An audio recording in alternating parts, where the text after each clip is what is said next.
आदरणीय मध्य प्रदेश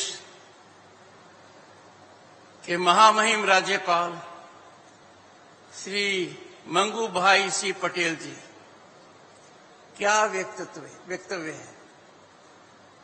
जनजाति के लिए इनका दिल धड़कता है।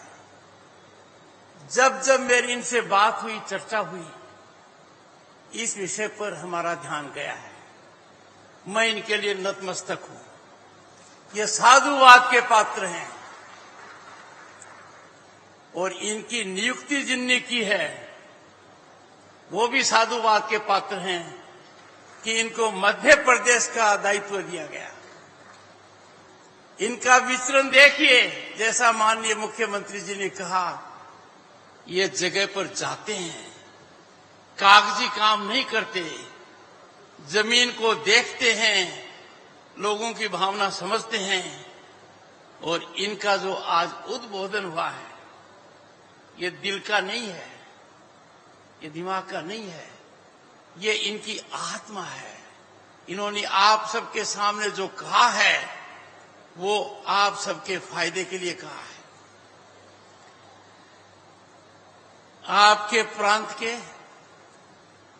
ओजस्वी, अत्यंत प्रभावी, सरलता से प्रभावी बात करने वाले और कम समय में अमिट छाप छोड़ने वाले मुख्यमंत्री डॉक्टर मोहन यादव जी।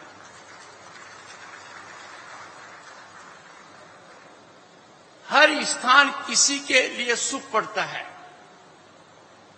और डॉक्टर मोहन यादव के लिए इस जिले का प्रभारी होना इतना शुभ पड़ा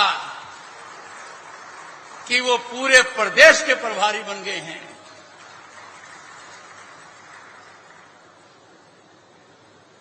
आप समझिए कितने दूरदर्शी हैं, कितना गहरा लगाव है। इन्होंने पहली कैबिनेट की मीटिंग की तो क्या स्थान चुना, गजब का है। पहली कैबिनेट मीटिंग और रानी दुर्गावती, कौन नहीं जानता। कितने हम प्रभावित होते हैं, इंस्पायर्ड, मोटिवेटेड होते हैं। कितनी बार लोगों को परास्त किया, राजाओं को जो हमारे खिलाफ थे। अकबर की दाल गलने नहीं दी, दांत खट्टे कर दिए और एक दृढ़ संकल्प लिया, भारत का मतलब है स्वतंत्र भारत। भारत माता का मतलब है बिना किसी अंकुश के जीवित रहना। आज के दिन जो हम देख रहे हैं उसमें उनका बहुत बड़ा योगदान है। श्री राजेंद्र शुक्ला जी,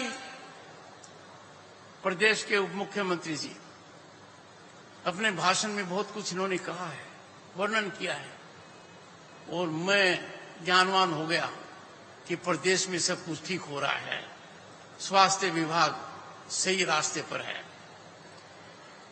श्री प्रहलाद सिंह पटेल जी, ऊंचा कद और मेरी जान पहचान 1989 में हुई। आप भी संसद सदस्य चुने गए और मैं भी तभी चुना गया। लंबा रिश्ता है। श्री फग्गन सिंह कुलस्ते जी, इनको मैं मेरा मित्र कह सकता हूं। इनसे पहली मुलाकात मेरी, मुझे याद है, रांची एयरपोर्ट पर हुई। वो ट्राइबल इलाका है। मैं पेशे से वकील हूं, ऐसे लगता है ये ट्राइबल के बहुत बड़े वकील हैं। मध्य प्रदेश शासन के अधिकारीगण, मैं आपकी प्रशंसा करूंगा।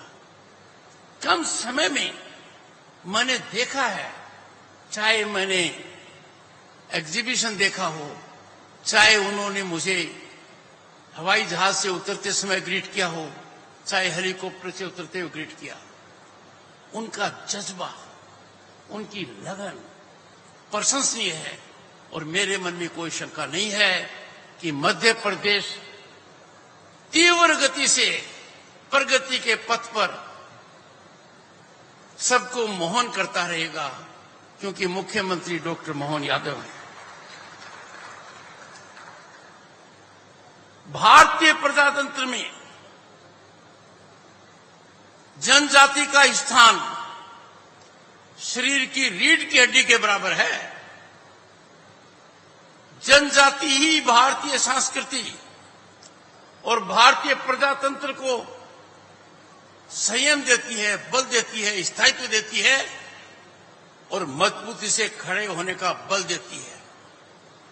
वो दिन मैं कैसे भूल सकता हूं, देश के इतिहास में पहली बार राष्ट्रपति भवन में एक जनजाति महिला राष्ट्रपति बनती है। प्रधानमंत्री को शपथ दिलाती है। जब मेरी उनसे चर्चा होती है डॉक्टर सुदेश धनखड़ के साथ, हमें लगता है कि हम हमारे घर में हैं। सरलता, शालीनता, अत्यंत प्रभावी व्यक्तित्व है और धीरे से बात कहती हैं। जनजाति के प्रति हमारा समर्पण होना चाहिए और यही हमारा संकल्प होना चाहिए। भारत के इतिहास में स्वर्ण अक्षरों में वो दिन लिखा गया जिस दिन भारत की राष्ट्रपति महामहिम द्रौपदी मुर्मू ने शपथ ली और प्रकाष्ठा हो गई कि उन्होंने देश को तीसरी बार नेतृत्व देने वाले नरेंद्र मोदी जी को शपथ दिलाई। ये गौरव पल है। आज हम जिस भारत में जी रहे हैं, मैं भारत का दिल कहलाने वाले मध्य प्रदेश से कहना चाहता हूं, कभी कल्पना नहीं की थी। 1989 में जब संसद सदस्य बना, केंद्र में मंत्री बना, तो हमारी अर्थव्यवस्था लंदन शहर और पेरिस शहर से भी छोटी थी। अंदाजा लगाइए, हमारा सोना हमने गिरवी रखा स्विट्जरलैंड के 2 बैंकों को। हम कहां से कहां आ गए, हमने किस किस को पीछे छोड़ दिया। ब्राजील, कनाडा, इंग्लैंड, फ्रांस और अब बारी है जर्मनी और जापान की। इसमें जनजाति का बहुत बड़ा योगदान है। भारत की पहचान जनजाति कल्चर है।